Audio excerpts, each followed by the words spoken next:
There was once a man who owned many clocks.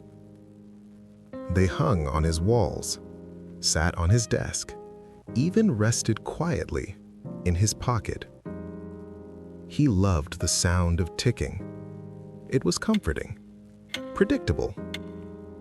Every tick told him there was still time. So he waited. He waited to start learning the skill he admired in others. He waited to make the phone call he kept postponing. He waited for the right moment, the perfect mood, the next week. Each morning, the clocks ticked. Each night, they ticked again. And the man told himself the same lie: tomorrow. Years passed unnoticed, like pages flipping in a book no one was reading. One day, he looked at the wall and realized something strange.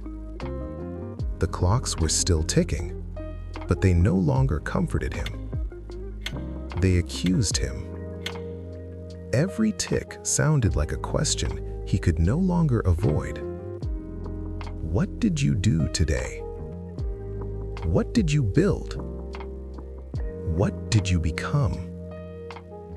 He searched his memory and found excuses instead of answers. The clocks had never spoken before, but now their silence was unbearable.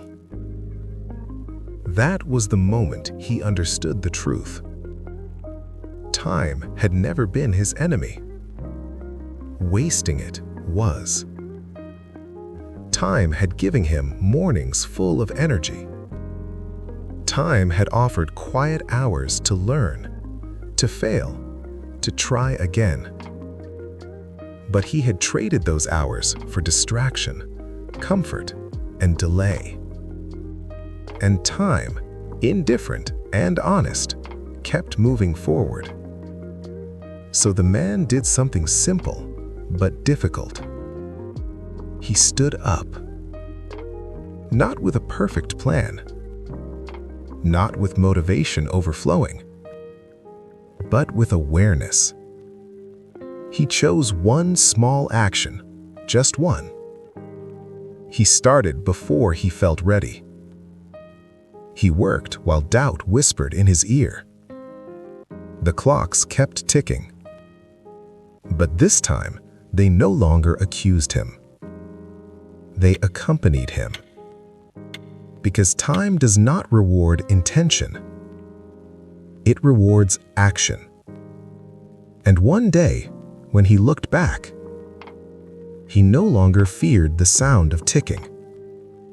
It reminded him that he had finally started before it was too late.